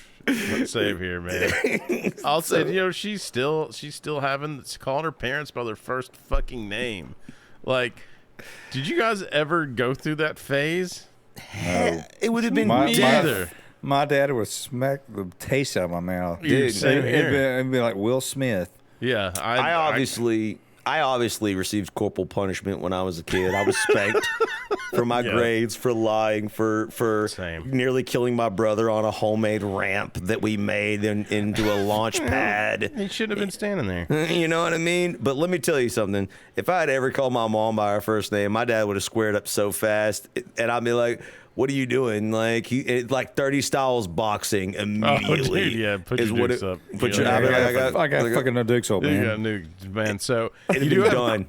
Crawl. Theo walks up because he thinks this shit's fucking hilarious. And then another booze watch, you hear him be like, hey, it's Miller time. And he's like, shouldn't you be drinking a light? And Theo's not nary too happy with that. And he's like, listen here, you son of a bitch. Son of a bitch. I love that scene. That's good shit. He's still mad at him. Crawl, like nursing his wounds on the porch, crawls up and tries to ask Grandpa to whittle wood with him again, like he did the first time when he met him. He's not having it. Whittle wood with you. Dude, he's not having it, bro. Nobody's whittling wood. And finally, Walter Jr., the dad, comes out, and he's just like, he's pissed off, of course. He's like, how do you propose to support my daughter? I'll be a farmer. Yep, and he's just like, you be a farmer. And he's just like got this back and forth. And he's put in a spot, though, right? Like, Crawl's basically like, in Crawl's brain, it's like, bro, I got a week to fucking kill. Like, probably we're down to 4 days. We're down to 4 days, and he's to his credit, he's trying to milk a bachelor party out of this to be like, hey, let's talk about this bachelor party situation, right? And damn it, he deserves it, dude, for putting up with. They don't know, but he's through shit, dude. And so he's just trying, and then that's when he gets backed in a corner. He's like, I could be a farmer. Like, I do like that he wanted to go study abroad in Europe. Going into European studies, buddy. I mean, cruising around Europe, backpacking, right? Munching that cheese, a little vino. Yeah. Like, that was his plans, clearly, dude. And so anyway, so the stage is set. Tomorrow, he's gonna wake up and he's going to learn to be a farmer. And this is when you have this montage of Theo just fucking with him on the regular. Yeah, they conspire basically. The Walter Jr., the father, and Theo, the farmhand, conspire to give him the old rough ride, basically, and ensure the fact that just to run him off because they know he's a California liberal. He'll never survive on a farm, so they think. And South Theo, Dakota. What do they think? They're fucking Texas. I gotta tell you, my grandfather, he had like a pig farm, and really, and dude, I felt like crawl every time I went there. Dude, that's a lot of fucking work, man. Yeah, dude, that's not a joke, man. Like, fuck. I remember they got like protein bars that had been expired or something, and they would just throw like MREs. No, like protein bars. Oh, but they're expired, so they'd be thrown out by like like Metrex bars or whatever. And they would just like throw them in there like wrappers and all, and the pigs was just fucking. Oh, dude, yeah. I've always heard that you can get rid of a body with a pig. Yeah, sponsor our podcast. Yeah, we did. I've heard that too. I've heard that as well. But this is hard fucking work, man. This is my third marriage, remember? Dude, old fucking Theo that's rocking about $300. Sure. Come on. 340 at least. I'm 220. Come on, dude. He's doing a great job of farming and obviously keeping the weight off because he works so hard. Oh hell, Walter's just a joke. Right? Yeah, there's Country Strong, and then there's just a blatant lie in a movie, and this is the latter. So, but he does a little pig prank where he's putting out the food for the pigs to Shadwick's point. It's just like basically like just leftover whatever they have, right? Probably from the garden and stuff that they didn't use. And there's like some sandwich pieces and shit in there. It's just basically trash. You're like, here, pig, eat this. He lets the pig out.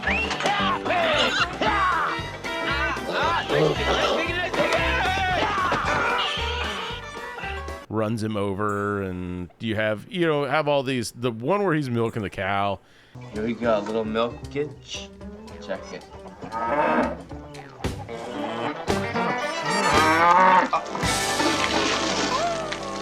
Oops, wrong button. Holy shit. What does it say, like wrong button or something? Yeah, like wrong button. Like he's playing a fucking video game. Like they treat him brutally, man. Theo gives him the runaround, and so he eventually Crawl makes it to lunch. Right? It's a disastrous first morning of farming for poor Crawl. And of course Walter Jr. is laughing because he knows he's been through it. But Crawl is Crawl, man. He is relentlessly undeterred, just and completely positive, man. Yeah, like Walter Jr.'s being a real dick. Like he is. It's like, and I could tell you something else. I mean, I'm sorry, but you just stink to high heaven. Walter. Well, I've lost my appetite. And that starts this big fight with the family, and then Crawl's like, y'all had she told me you had a great family, and you do, and I've ruined it. And he does this sad fucking... Yeah, they look back waiting for somebody to stop him. He does it like 2 or 3 times. The scene goes on. They finally stop, and then this is what kind of when you get the is this a thank God I'm a country boy montage that comes shortly after this, because they ask him to stay, they feel bad about the way that he was treated, the way they treated him. They the father Walter Jr. is like, I'm being a dickhead, clearly you're not that bad, and so they invite him back, and Zach actually volunteers to teach him how to milk a cow. And they bond even further, and their relationship gets really tight. He almost sort of looks up to him like an older brother now. Like a big brother, man. Yeah, man. And they have an understanding. They both like computers and games and big breasts. Rockin' chicks. So having all that happen, Zach, and him finally. Zach teaches him how to milk a cow, and that's it, man. That's exactly what Crawl needed. Dude, and he's driving tractors now. Dude, he finds his groove. Thank God, I'm a country boy. Yeah. You got the thing where he's got rollerblades, and And he straps the feed to his back, and exactly it's feeding the chickens as he's like going downhill. He's figured it out, and then that night we're gonna go to a hoedown. This here's a hootenanny. Hoedown, hootenanny, hoedown, hootenanny, hoedown. We'll breeze through this a little bit because this is where Crawl gives Connie the makeover with a hilarious. If you goosed your mother-in-law from behind. I think I would be in a lot of trouble, at least like when I was in my 20s. Witty! Oh my God. I'm sorry, hey. God, I thought you were Becca. Probably not going to end up well, and probably the mother-in-law is not going to stand there in a towel and be like... I just want to say something. Thank you. Why is the door open? She was asking for it. She was... She said, I think I'd like to have me some of that. It's because she's nasty. Nasty? Ow. Girlfriend. She is nasty. I think she might have been, dude. She might have wanted to get caught. That's all I'm saying, dude. So like, he's like, gives her this. I got a problem. I wanted to be caught. So she's like, okay. Like, she agrees to Crawl giving her this big makeover. And he, dude, makes her smoking, baby. Because they go to the hoedown. And, give me a semi. Yeah, dude, I know. Like, Walter, I know that she was just like, she said, what did she say? Oh, I don't want to be rude or anything, but Miss Warner, you're giving me a semi.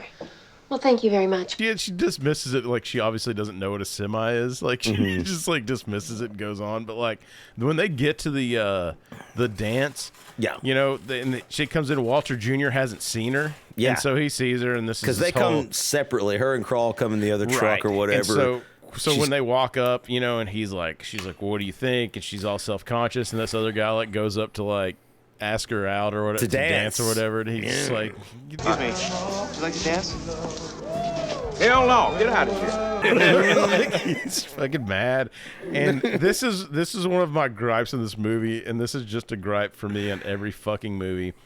When you have a live band in a movie, the fucking drummers always have to pretend like they're playing because the drums are too fucking loud for the sound checks and things, and I can't ever unsee it. And if whoever's editing, I think I got the end of this one, so I'll put the clip in here, but he's not playing and he's not hitting hard, so he's like pantomiming playing drums, and it makes me want to fucking choke somebody. Like, just play the goddamn drums, and if you can't do it, call me and I'll be down there tomorrow morning. Like, Jesus Christ, Hollywood. Fix it. Yeah, Chris is a drummer for those of you who haven't watched the podcast before. So this is kill somebody. A unique irk. All right. Pauly Shore getting up on stage. He does a little square dance narrating and now grab a nut whose cones are busty. Weezer gig and make it crusty. Dude, yeah. This scene's basically important for like one single reason. This is the point in the film where everyone turns from hating him to really starting to like him. Obviously, he gave Connie her California makeover, and because of that, like, now Walter Jr. and her sort of like start to rekindle some of the passion in their relationship. Obviously, Becca is super impressed for what Crawl's done for her parents. The town even starts to like him, even though he's weird. Yeah, like, they're all dancing to his weird hoedown instructions, which is a funny scene. You like what is it, like buff the wood or something like that? Buff the wood. Buff the wood. Buff the wood. Come on, buff the wood.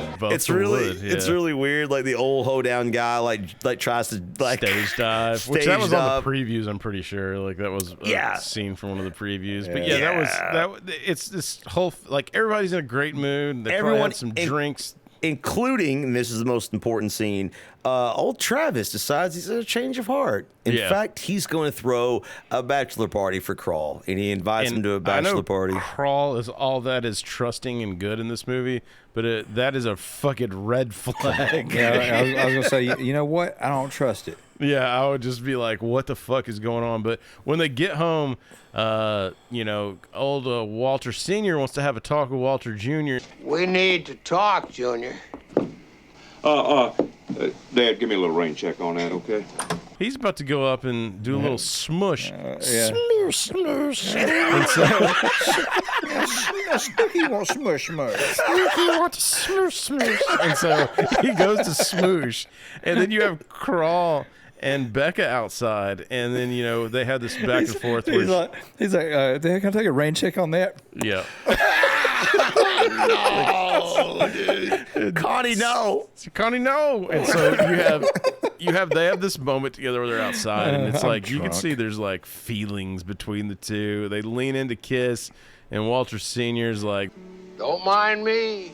Nobody else does. With a name like Smuckers, it has to be good. It has to be good.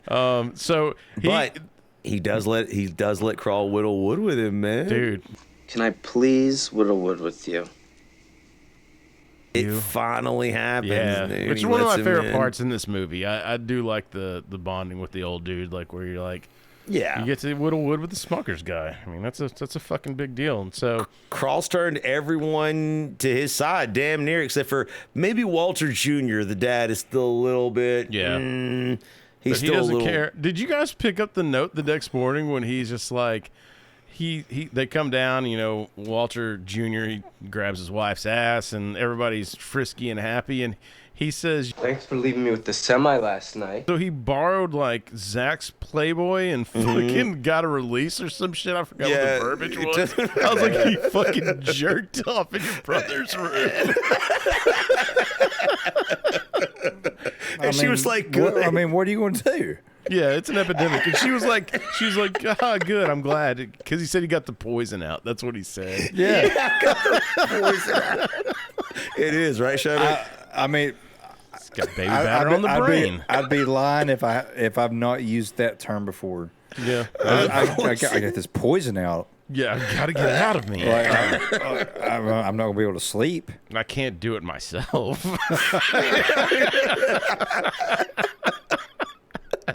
Crawl no longer has poison on the brain. He doesn't. He put poison, and He's so now clean. You can't think straight with that, dude. You can't, and so now he can think straight, and he can go out to fish because no one else wants to go with Walter Sr. and Walter Jr. on this fishing trip, and he invites himself. And I'll be damned, because he got him laid the night before, he kind of fucking owes him. So Zach wants to fish, but he wants to do it on his video game. Yeah, his video game.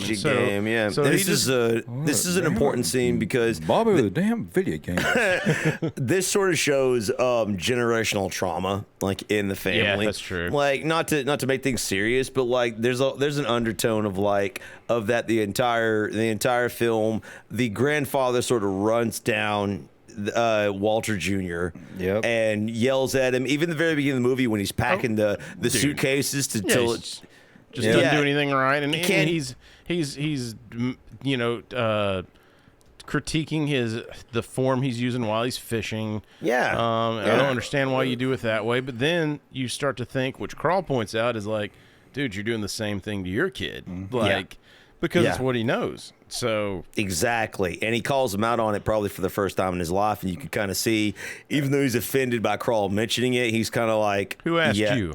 Who asked you? And he's like, at what age did you guys like realize that your dad's fucking right all the time? Like, I mean, it was probably in my late 20s, early 30s, mid 20s, and my mom too. Like it was in my 20s because my mom used to always hit me with the line, well, you're a teenager, so you know everything. I don't even know, like, why, like, I'm arguing with you or whatever. And I'm like, I remember when she first said that, not picking up the sarcasm, I was like, I do know everything. I do.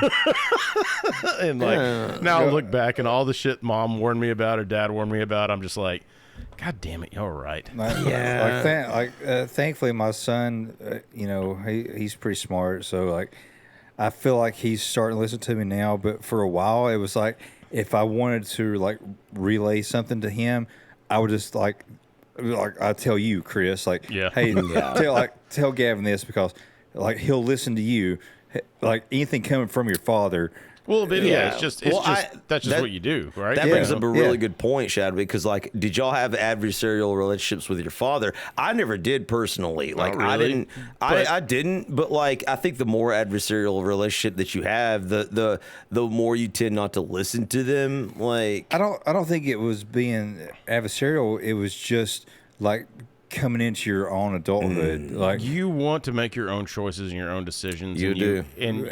You're right. They don't know anything. They're old. They're not seeing what you're seeing. They're not, not realizing, like we've said on this podcast 1,000 times, nothing has changed. Like, literally go back like fucking thousands and thousands of years. Yeah. Like, all these personality types are the fucking same. Everybody's still doing the same shit. Everybody's making the same goddamn movies. That's for me, especially. Like, I know with my dad, I never had necessarily an adversarial relationship with him because, like you guys said, you want to make your own decisions. My father let me make my own decisions from even despite the fact that I was like in a wheelchair. My dad, I remember one time I came home late at night. My mom was pissed, dude.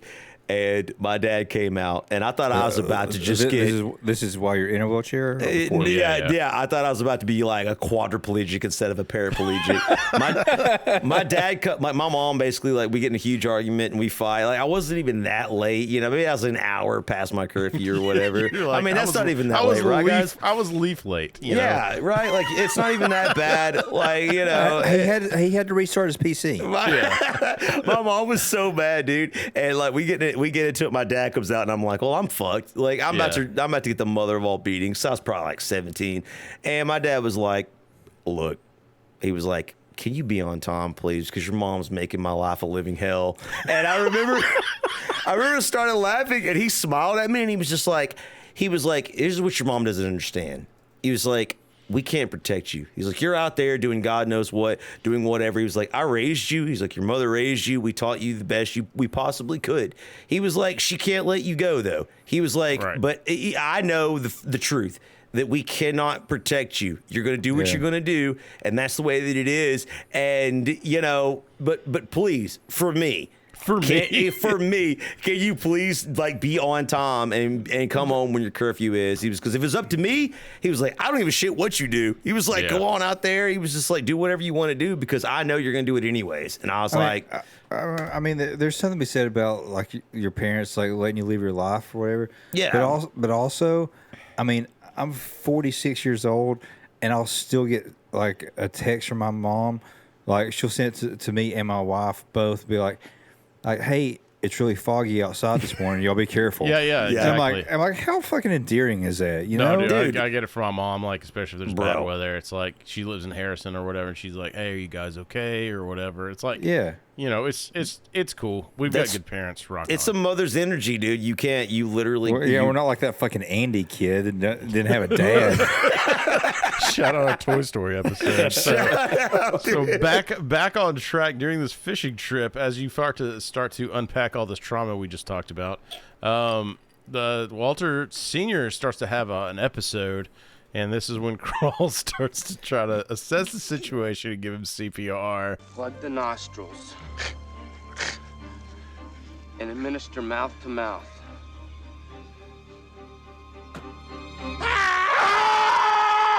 Think he's having a heart attack and he's dying, and it's tragic because you love the old man, dude. And then I love jelly. Everybody jams, loves Smuckers. They love jams, jellies, and preserves, grape dude. jelly, strawberry jelly, KY jelly.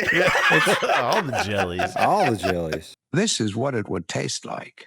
So he comes back with the painkiller or the medicine, which I assume is like, I think it was nitroglycerin a lot of times. What people have he had medicine to. And so he had the medicine, he takes it, and then he's just like, if he Crawl's trying to explain himself, he's going to do CPR. And if it's between my dying or him kissing me, I'd rather die. So it's a great line, dude. So now we have the revenge plot of the bachelor party, and you see Travis is going to frame Crawl and ruin his engagement with the help of what I believe is affectionately referred to as a Cosby cocktail. I would like to talk to you. That he gives him, and boy, did he give him a lot. But during the scene is where the one Shadow was talking about, where old fucking Kapowski comes out, and when Krull's trying to do some more line dancing, and she's like, nope, put it down, and she starts to do this dance, and sign me up. Bro, like, this is the hottest scene in the film. and you just see like you just see a little bit of leg. Give me that fucking dark hair with a neon bra. Dude, yeah. Come on. And she just puts her leg up. You just see a little bit of leg. Like, there's not even a lot of skin shown in this, but we're just like, we're just starving for it. Why are we so hard up, dude?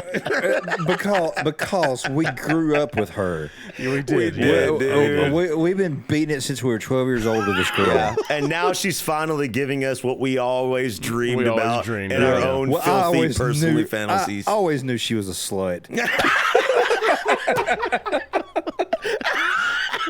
Which is what's important, man. And so Krull wakes up from this evening of craziness, and he is in the barn on the hay. And who is next to him? As Kelly Kapowski's next to him. They're passed out. Like, Krull Becca finds them, and she's like, oops. What? Sorry, you guys. I didn't mean to. I'm sorry. I'm just gonna be going now. Wait! Becca! part of me is like, I thought you said this was a fake engagement. What are you mad at him about? Yeah, exactly. Carl's got his hands down his shorts. He's like, oh, I think I got a Zack attack. His dick's hanging out the hole of his boxers. Yeah. She's like, what's that smell? He's like, my ass.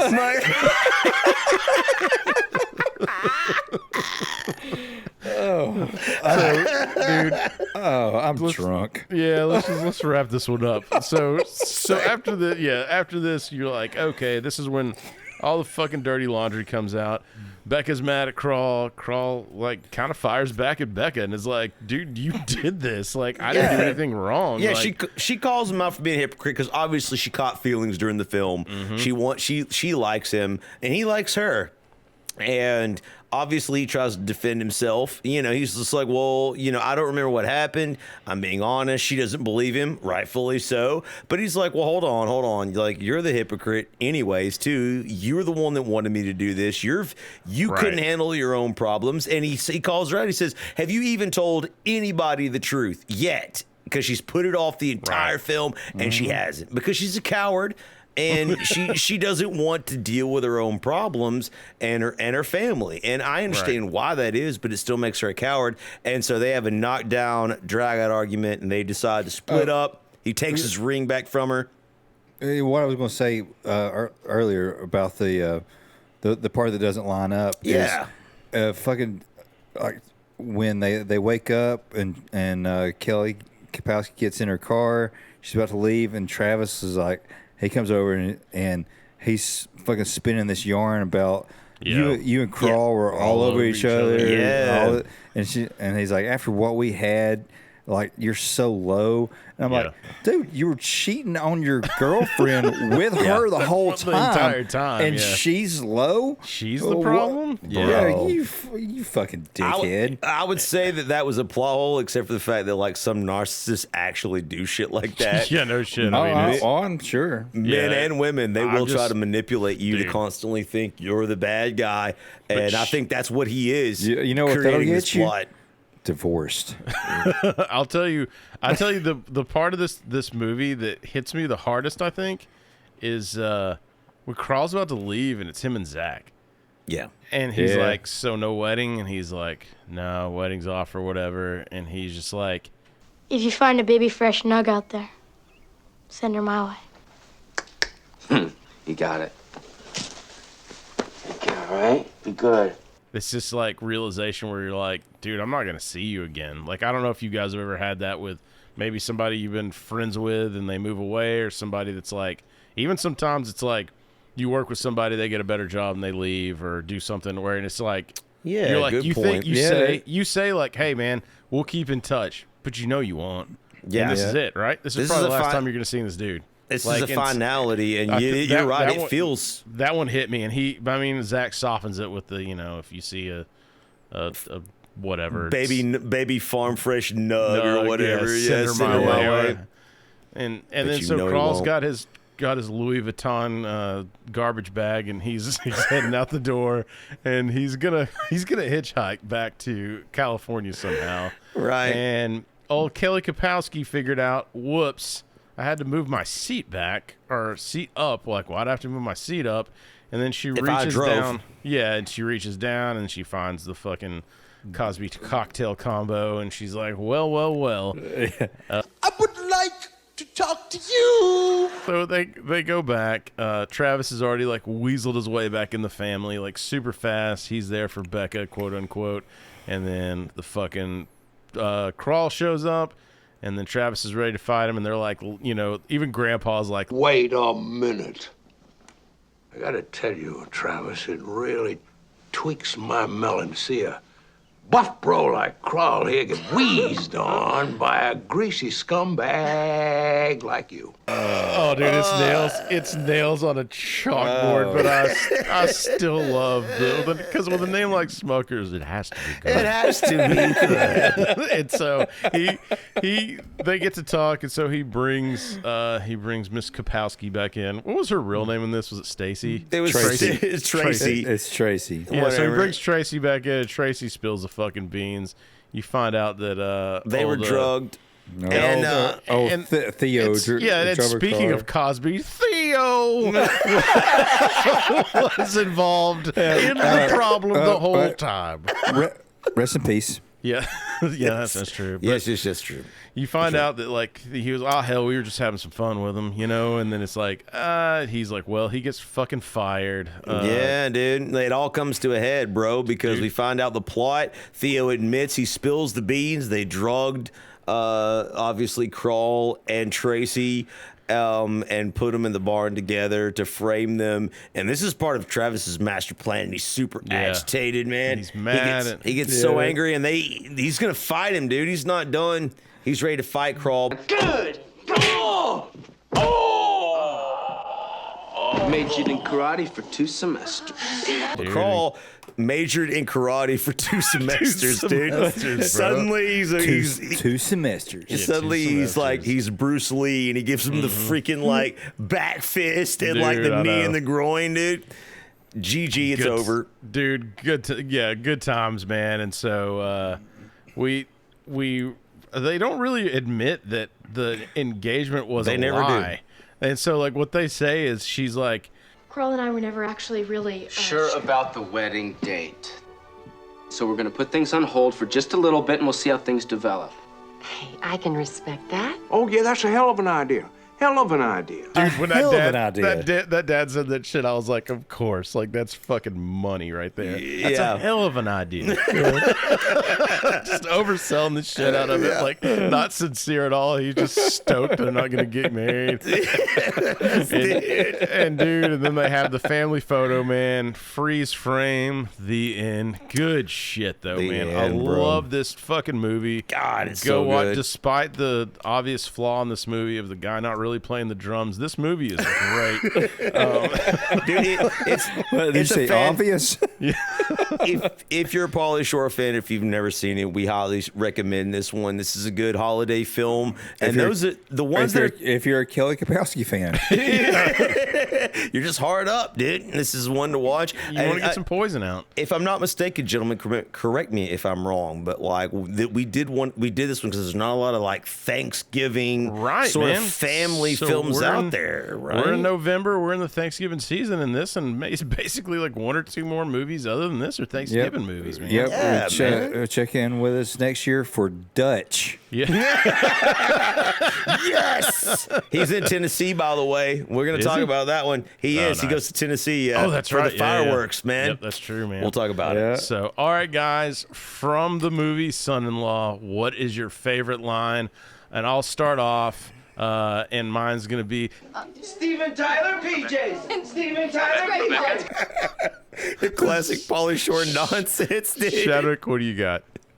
Well, I told you I'm a big fan of Lane Smith. Mm-hmm. It's when they first get to the dorm, they're walking down the hall, and the guys, one of the students is walking. He's got a towel wrapped around him, and he like rips it off. And Lane Smith goes, God damn. That's such a good Leaf, what do you got, man? Bro, you already know, man. The point,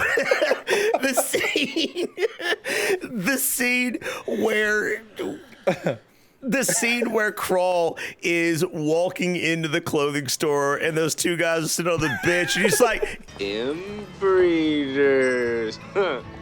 like watching him like angrily go into the fucking clothing Dude, shit is money. Again, if you haven't already, be sure to like, subscribe, go back and find Son-in-Law Man, go watch it. You will enjoy this, guys. And with that, we'll take it over with our Norm Macdonald clip of the week.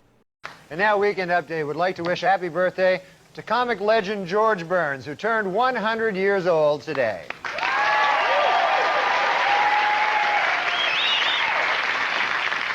You know, I don't know the secret to his longevity, but I think I speak for all of us when I say I hope Pauly Shore doesn't know it either.